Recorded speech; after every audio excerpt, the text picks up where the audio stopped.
Students, आज के इस लेक्चर में हमारा टॉपिक है mass production of fungal as a single cell protein.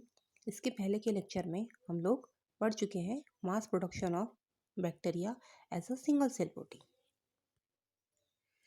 जैसे कि आप स्ट्रक्चर में देख रहे हो कि पर्टिकुलर यहाँ पे फंगल एंड बायोमास का प्रोडक्शन हो रहा है as a single cell protein.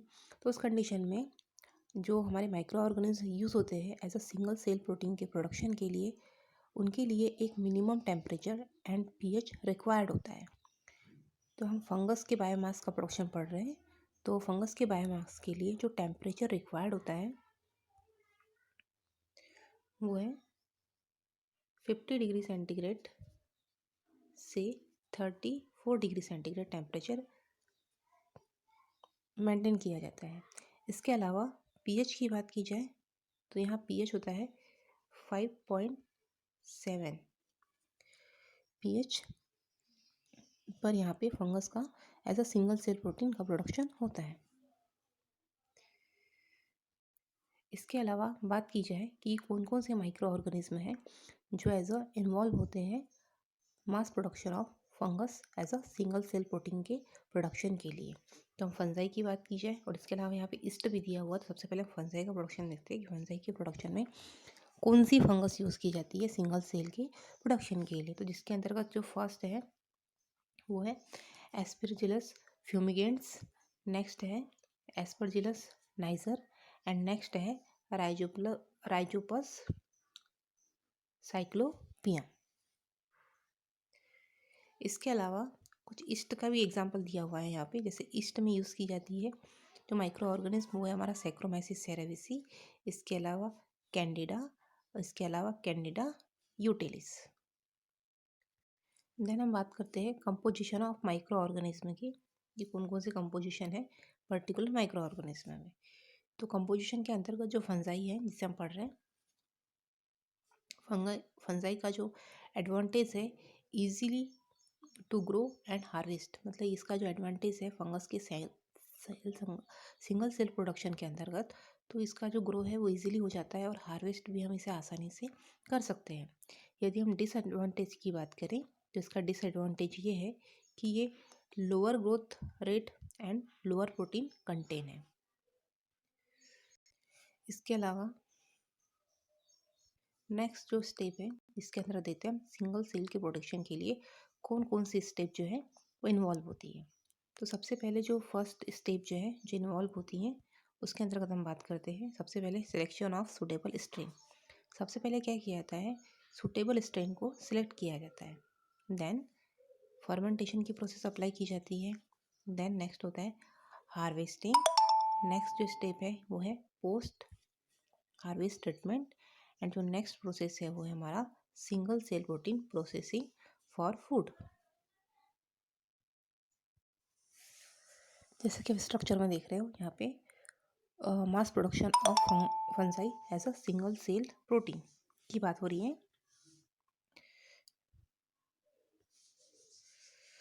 तो इसके अंतर्गत आप देख सकते हो पर्टिकुलर सबसे फर्स्ट जो स्टेप है ये हमारा फंगाई सस्पेंशन। तो सबसे पहले फंगाई सस्पेंशन का यूज़ करेंगे। फंगाई सस्पेंशन के अंतर्गत जो फंगल स्ट्रेन जो हम लोग यूज़ कर रहे हैं जैसे कि एस्परजिलस का यूज़ किया है, तो एस्परजिलस जो स्ट्रेन है उसका एज अ फंगल सस्पेंशन के रूप में यूज़ किया जा रहा है। नेक्स्ट में क्या किया जाता है, सबसे पहले जो फंगल सस्पेंशन बनाते हैं उस सस्पेंशन बनाने के लिए H2 ऐड करते हैं देन फंगल कल्चर के साथ। इसके सबसे पहले H2 लेंगे, उसमें फंगल कल्चर को अच्छी तरह से क्या करते हैं मिक्स करते हैं by the help of inoculating loop.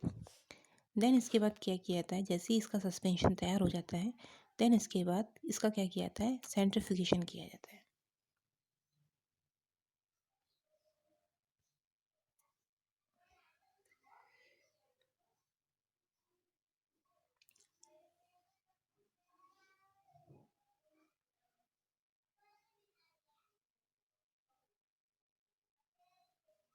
Centrifugation की प्रोसेस में क्या किया जाता है कि सेंट्रीफ्यूगेशन एक ऐसी टेक्निक या एक ऐसा डिवाइस है जिसमें पर्टिकुलर किसी भी लिक्विड मॉलिक्यूल में प्रेजेंट किसी भी लिक्विड सॉल्यूशन में प्रेजेंट मॉलिक्यूल उसके शेप, साइज एंड डेंसिटी के अकॉर्डिंग सेपरेट होते हैं, उसे कहते हैं सेंट्रीफ्यूज। यहाँ पे भी सेंट्रीफ्यूज के लिए पर्टिकुलर उस प्रोसेस में कुछ वाटर को ऐड किया जाता है। देन नेक्स्ट जो स्टेप है, इसे क्या किया जाता है, ड्राई किया जाता है। देन नेक्स्ट हीट प्रोवाइड की जाती है। जो नेक्स्ट जो स्टेप है जो हमारी है ड्राइंग। ड्राइंग करने के लिए एयर में ड्राई करते हैं, फिर इसके बाद इसे क्या करते हैं, हीट प्रोवाइड करते हैं।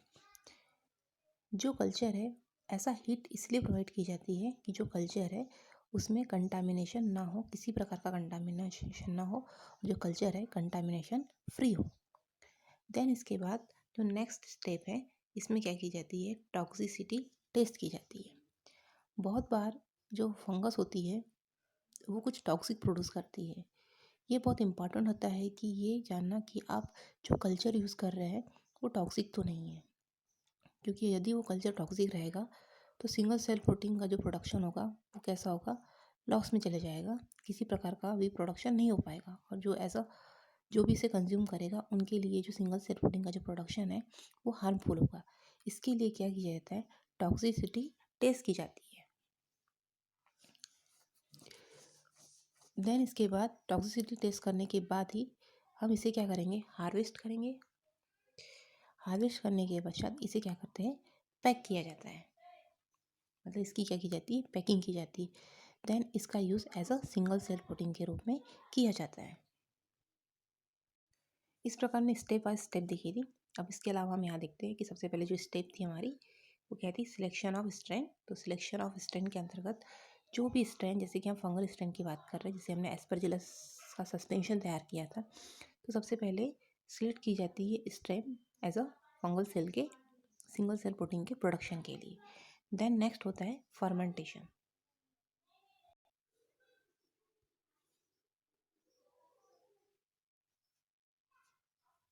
नेक्स्ट है फर्मेंटेशन। फिर बात आती है फर्मेंटेशन क्या है। फर्मेंटेशन एक प्रोसेस है जिसमें पर्टिकुलर ये जो फर्मेंटेशन प्रोसेस है वो इन्वॉल्व होती है, जो कंप्लीट होती है फर्मेंटर में। फर्मेंटर एक ऐसा डिवाइस या इंस्ट्रूमेंट है जिसके द्वारा डिफरेंट टाइप के माइक्रो ऑर्गेनिज्म एवं मीडिया का यूज़ करके एक बेनिफिशियल प्रोडक्ट का फॉर्मेशन करते हैं, जिसमें माइक्रो ऑर्गेनिज्म को उनकी ऑप्टिमम ग्रोथ के लिए ऑप्टिमम कंडीशन प्रोवाइड की जाती है, जैसे aeration, agitation, temperature, pH, inoculation period. ये सब क्या किया जाता है, एक फर्मेंटर में सेट किया जाता है, जिससे माइक्रो ऑर्गेनिज्म मिल करके एक बेनिफिशियल प्रोडक्ट का फॉर्मेशन करते हैं।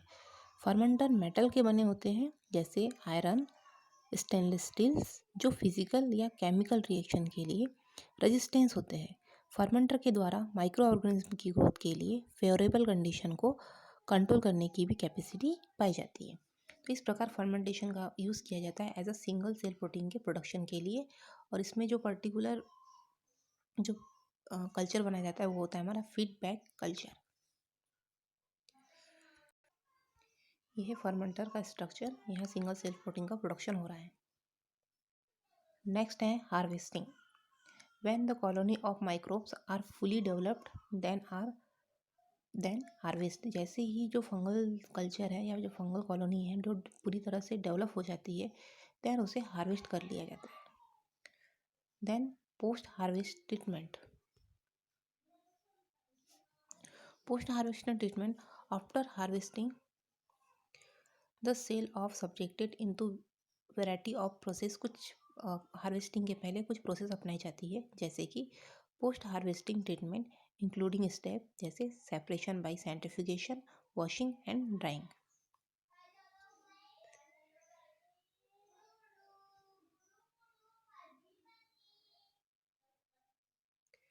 देन है process for food. Liberation of cell protein by disrupted of indigestible cell wall, जिसके अंतर्गत फर्स्ट जो है मैकेनिकल मेथड जो है, इसमें crushing, crumbing, grinding, pressure, homogenization etc आता है। सेकंड जो है हमारा केमिकल मेथड, जिसमें enzyme, salt are used to digest of disturbed in the cell. कुछ केमिकल्स का यूज़ किया जाता है सेल वॉल को डिस्टर्ब करने के लिए, जैसे कि salt, NaCl, sodium dodecyl sulphate, and जो एंजाइम यूज़ किया जाता है उसका नाम होता है न्यूक्लियस एंजाइम। देन जो नेक्स्ट है वो है हमारी फिजिकल मेथड, जिसके अंदर freezing, osmotic shock, heating and drying आता है। नेक्स्ट हम देखते हैं कि पर्टिकुलर फंगल बायोमास का प्रोडक्शन कैसा किया जाता है। तो फंगल बायोमास के प्रोडक्शन में जो फर्स्ट स्टेप होती है उसमें सबसे पहले फंजाई लिया जाता है। इस फंजाई को एक स्पीसीज ली जाती है, जैसे कि हम बात कर रहे हैं एस्परजिलस स्पीसीज की। इसे फर्मेंटर में ऐड किया जाता है। साथ ही इसमें methanol, chloroform and acid catalyse को भी क्या किया जाता है, इस फर्मेंटर यूनिट में ऐड किया जाता है। ये जो फंगस बायोमास का प्रोडक्शन हो रहा है वो बायोडीजल के प्रोडक्शन के लिए इसका यूज़ किया जा रहा है। इसके पहले हमने देखा फंगल बायोमास प्रोडक्शन कैसे किया जाता है। अब हम जो इस चार्ट में देख रहे हैं इसमें पर्टिकुलर फंगस का जो भी बायोमास मिला है उसी से बायोडीजल बनाया जा रहा है।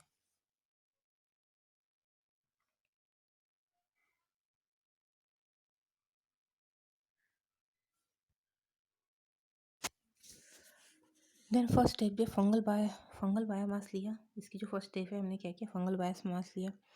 देन इसके बाद extension, transesterification and esterification होता है।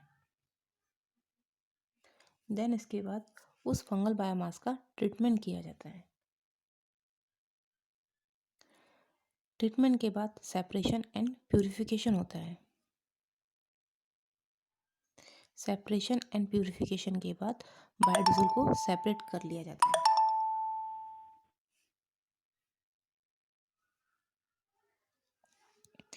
देन साथ ही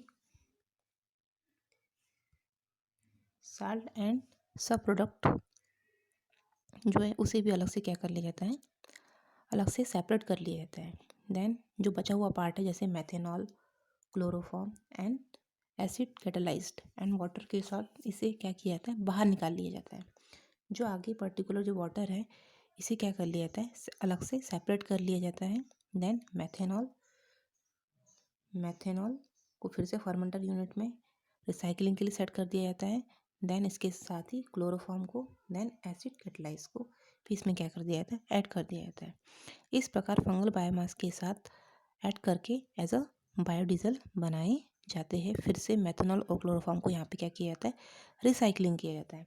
तो जिसकी स्टेप है वन बाय वन फिर से देख लेते हैं। फर्स्ट जो है फंगल बायोमास का प्रोडक्शन किया। देन जो सेकंड स्टेप होती है वो होता है इसका extension, transesterification and esterification. जो थर्ड है स्टेप है इसकी ट्रीटमेंट। जो फोर्थ स्टेप है सेपरेशन एंड प्योरिफिकेशन एंड जो फिफ्थ स्टेप है वो है हमारी बायोडीजल। मतलब यहाँ पे प्रोडक्शन किसका हो गया, बायोडीजल का।